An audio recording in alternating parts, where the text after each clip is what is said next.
Okay, so welcome to this chat about all things local government reorganisation with RedQuadrant.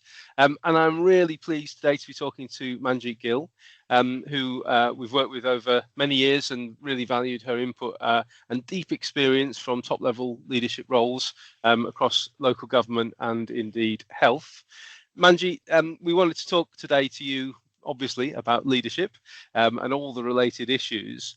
You've actually led through devolution, combined authority work, health system partnerships, and indeed the creation of a unitary authority. When you look at LGR now, and I know like us, you're involved in several different aspects, what is it you think leaders are most at risk of underestimating? Is it the structural job, the political task, or the emotional load? Thank you. That's I think firstly, if I can just say, I used to be a local authority chief executive, hence my experience in Wiltshire just over 15 years ago. Mm, And now more as a strategic advisor to local government chief executives and directors and elected members, as well as playing that role in health systems and in the NHS, working across local government. What I've found is I'm getting more and more involved in the LGR space. And whilst there is that added dynamic this time of the devolution happening in parallel with LGR in many places, that adds a certain dynamic in terms of the structures and so on. The thing that I've found when I've spoken to chief executives and leaders is when I ask them, what are your top three priorities? Just last month, I asked something like 7 or 8. The first one was always about the shared mindset. So I'm using that word because a chief executive actually used that word, but which for me harked back to my days at Wiltshire, that what was different about LGR is when we are a partner, let's say in a regeneration partnership or in a health system, mm, we can choose to collaborate, or we can choose to take our ball back to the ranch, or we can choose to stay in representative mode. We have choices. But when we're involved in a transition board and when we're involved in the creation of a new authority, we don't have that choice. We have to ensure we maintain the identity of the local authority we've got at the moment, the mm. services, but we also have to make sure that the new authority that's created, it's the best authority possible, not just in terms of governance and mandatory terms, but also in terms of the district or county council you represent, for those people you represent. So that's, I'd say the biggest thing is about how do we get to all the key leaders being in that shared mindset space. You also are asked about which one's more important earlier, about is it structural, political, or that emotional leadership space. I don't think it's either. You have to give the same attention to all three, Mm.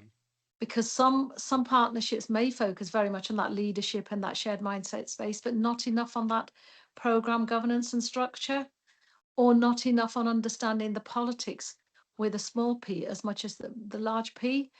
And it's important. All three are important. It's like three legs of a stool. If one is shorter than the other, it will topple over. That's really helpful, and that emotional aspect is quite important as well. Because another thing I imagine very much, and I think it's true from my experience, um, nagging at leaders' attention and demanding focus, is the gap between what they have to say publicly and how they have to behave publicly, and maybe private fears about losing influence. I think you've talked about having some of that in your experience in Wiltshire several years ago, but also currently now. Talk to me a little bit about that and about how we work to create safe space for those private fears before we get into the designing structures, and how Yeah. that's an important part of shared mindset. If I can start by sharing a story of when I went along to Salisbury District Council, which was part of the 5 council merger into Wiltshire. And the leader, will openly share the same. He's discussed this publicly. The leader was very angry. He was very emotional with the county council leader, Mm, and about what had happened. And my advice to him was, do you want the best for your district in terms of the legacy, and what are your priorities? It was working very much with him and the cabinet on where did they want to be this merger was going to happen because the order had been laid. What did they want to do to really achieve the best for Salisbury? Otherwise, we may not achieve the best for Salisbury if we didn't participate. And as part of that, one of the pieces of advice I gave him was, before any critique, why did he not think about the positive things that were happening well? Every single transition board report he read, I said, if you can think of 5 things that are happening well, and then do your critique. And he did that. And lo and behold, that mindset was very much on, I'm equally focused on understanding what you as a partner is doing well, and I will share that. And that buys you the permission to be able to say, and this is an area I've got more questions on, versus Right. getting people's backs up that, oh, here's another criticism of me again. And that's just one of the aspects of, you know, the time out you need to take to build that positive mindset.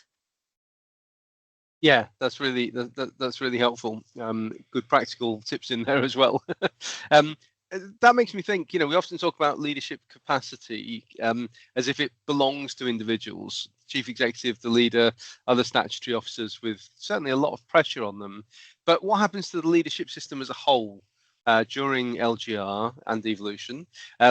When people are trying to run today's council and design tomorrow's council at the same time, what kind of creaks and pressures and strains do you see?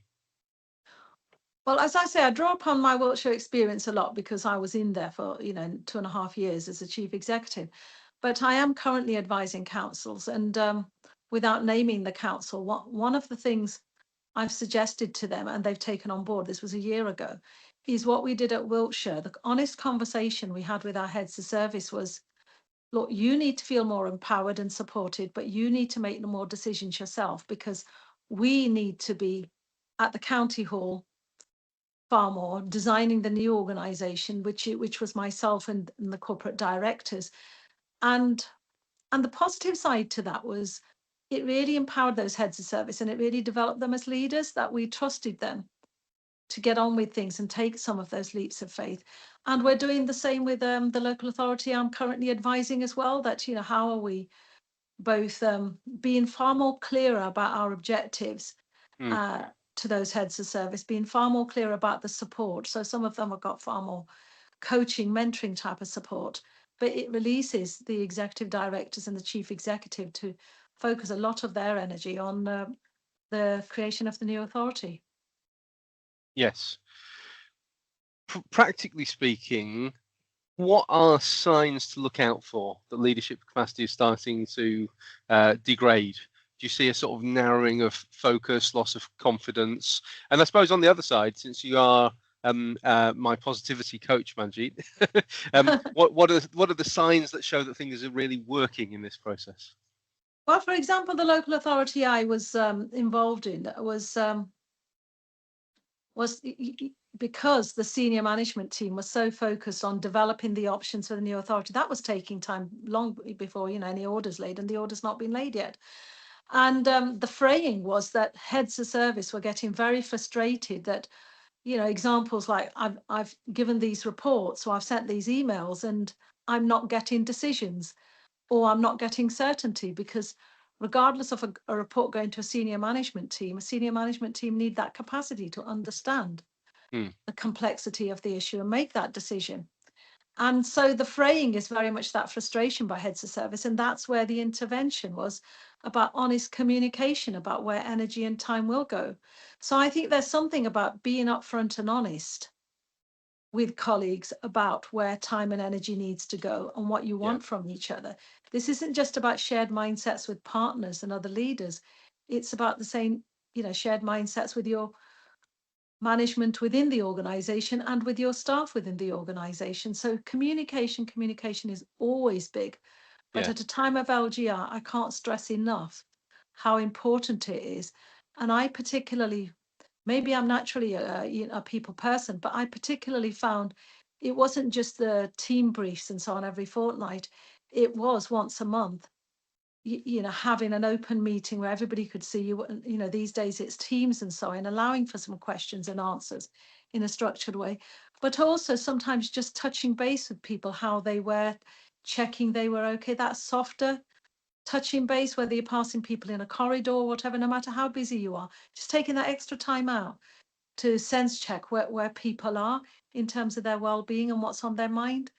And it's just simple questions like, how are you? What's the biggest thing on your mind? And what are you really proud of? So you're keeping people positive, but at the same time feeling they can discuss something they might be having fears about.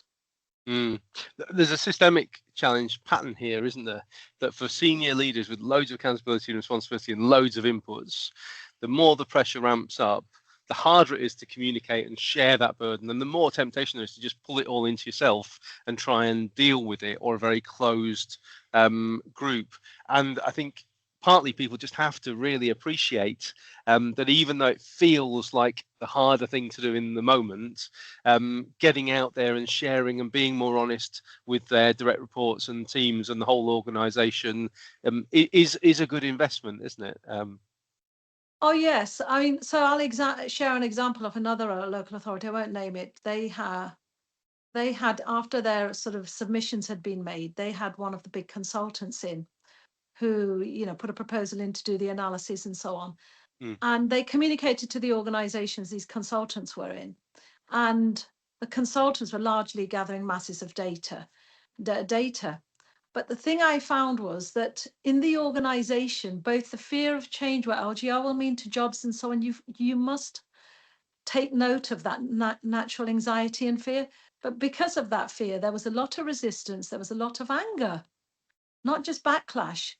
And what it meant was two things. One was demotivated staff, that affects service. But secondly, the quality of the data needed wasn't as good. Whereas I felt some sort of staff face-to-face verbal communication to explain that versus just doing it in an email as part of a program board. Yeah. So I think don't underestimate where staff morale may be and that fear of, do I have a job after LGR, and how much that affects emotions. Absolutely. And if you don't fill some of the gap, people will fill it with the worst kind of fears, won't they? That's it. Another aspect and another pressure, just to heap things on the pile, is you've got lots of experience of working where there are different political traditions, strong organisational identities, different geographies, different geographical place-based identities, but particularly that politics with a big P really pushes down on that senior leadership group, trying to align and trying to find a way through together, knowing that some of them won't come out of it, that they have different political bosses with different pressures and different priorities, and who may be speaking out against the whole thing, and with an eye to electoral futures and so on. What are your tips and thoughts for navigating those identities, politics with a big and a small P, I suppose? I think let's start. I think my advice is really, at a time like this, governance is really important. Don't think of it as, oh, this bureaucracy that officers talk about. Understand the right type of governance. There's right and wrong governance. Before I go into that, let me just set the context of why I'm saying this. We are in, if I was talking to politicians and politicians were talking to me, we're now in a climate where it's not just about two or three key political parties. We've got a range of parties, whether it's national level, whether it's mayoral level, and we're seeing some of this, or whether it's the new authority level. What the leaders are saying is it's no longer about Labour, Lib Dem or Conservative. This is, a range, and the likelihood may be coalitions as well. They may not say that publicly, but privately, this is the chatter going on. Yeah. And I've seen examples, in the last 10 years where sometimes, as the combined authorities, models were developed thinking at a county level for the elected mayor that, it'll be a certain political colour. And it isn't that political colour. And the model was developed based on the political colour. So that is my advice. I will only advise elected members on possibilities and risks and so on. What I would say is this is where the governance is so important, and having that time out to discuss the different governance scenarios, what will that structure look like? This is what I meant, that it's not just about shared mindsets, it's as much about the structure and the program management. But what does that structure look like? What will be the rights of veto? Going through that at Wiltshire, When we were at Wiltshire, some local authorities farmed out the rewriting of the Constitution to a consultant. What we did was we used the opportunity to really go through what a constitution meant and what we wanted in the constitution, Yeah. what we Yeah. didn't. Whereas the constitution, usually, most of us don't understand it. Sure. It's something the monitoring officer largely knows what it's about. But it was so important to understand that and make sure we rehearse the different scenarios and we had the safeguards in place for the different scenarios. So good governance is really important. Yeah, and good governance at that constitutional level is very often overlooked, isn't Yeah. it? And just seen as a fixed thing that Yeah. either we have no control over or needs to be done. Yeah. Let's take it back a little bit to the personal, Manjeet. We've just put forward a proposal together for a council going through LGR, starting with one-to-one conversations, honest reflection, and some co-design workshops and action learning.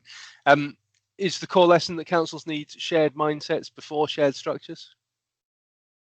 Yeah, I think shared mindsets is an ongoing thing. It's not you suddenly do something and they've got shared mindset, Snap everything into it. carries on.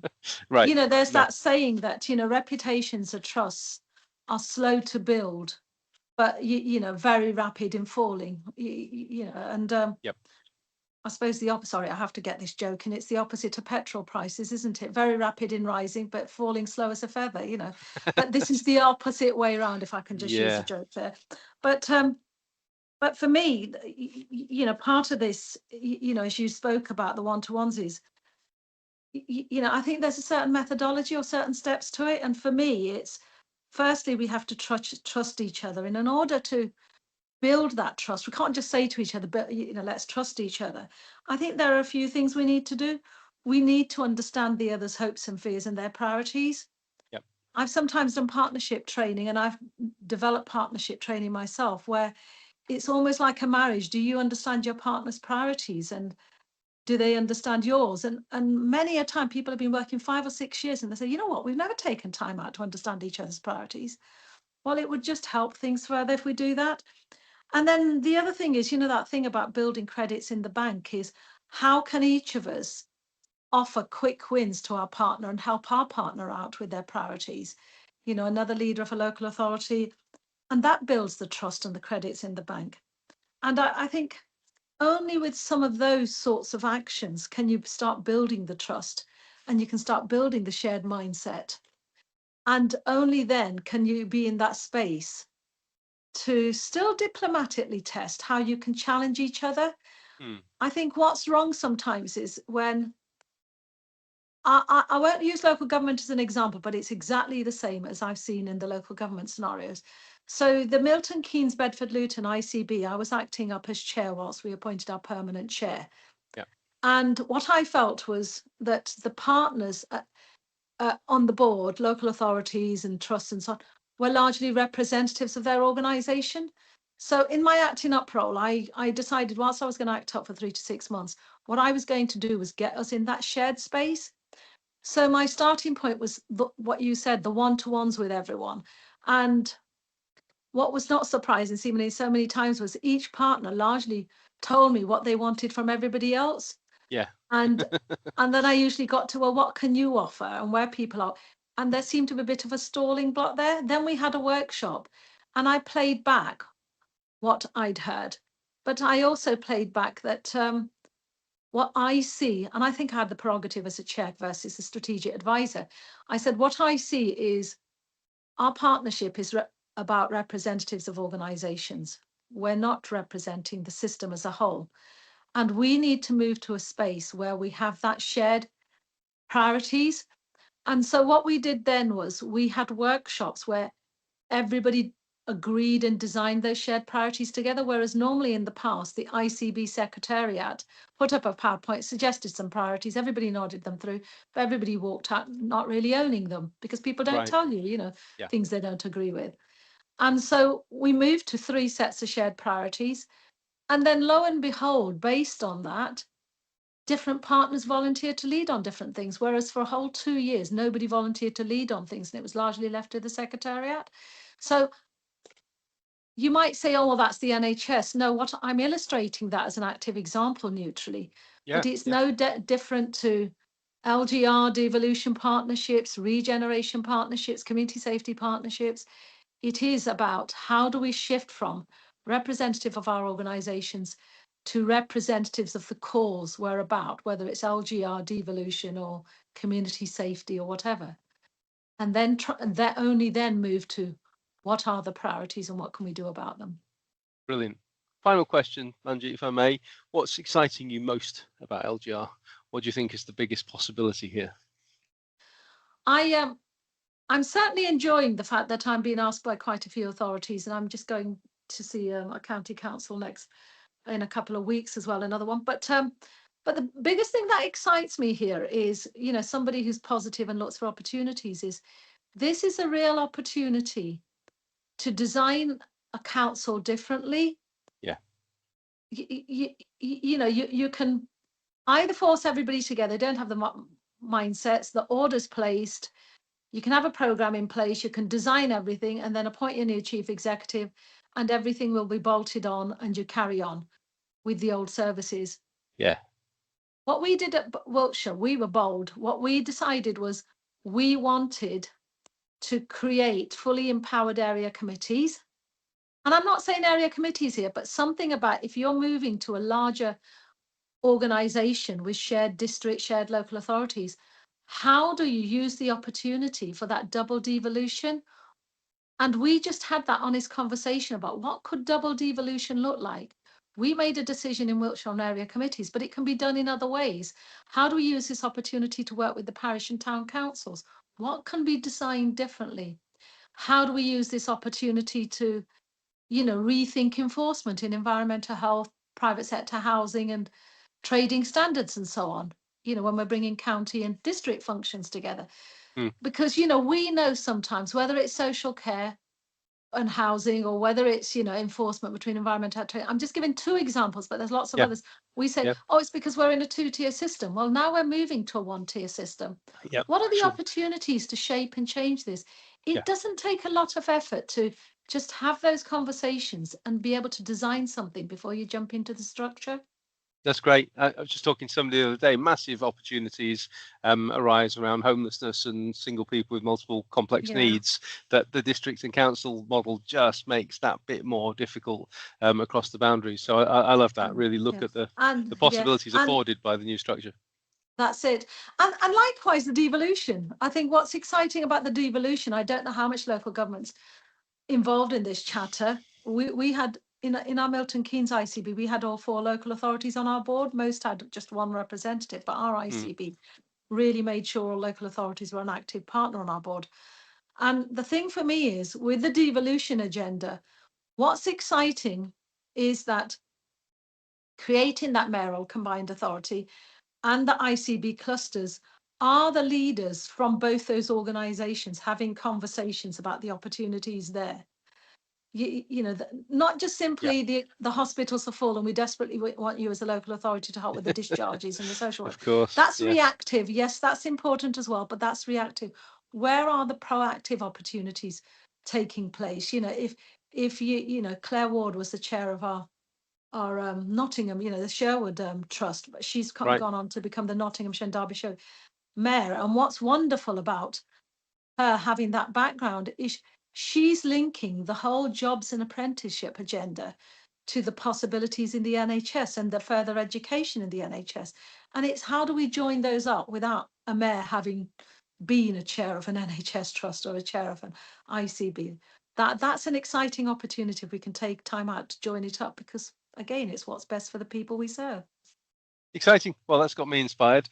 Thank you very much, Manjeet Gill. And to everybody out there, if any of this resonates, the relationship side, the shared identity piece, the building the foundations really to look at those new possibilities, we've just launched in partnership a shared mindsets before shared structures and alongside them leadership through transition workshop program designed specifically for leaders navigating exactly this. So get the contact information and the details on the Red Quadrant LGR Hub webpage. Thanks for your time, Manjeet. I look forward to working with you more in the near future.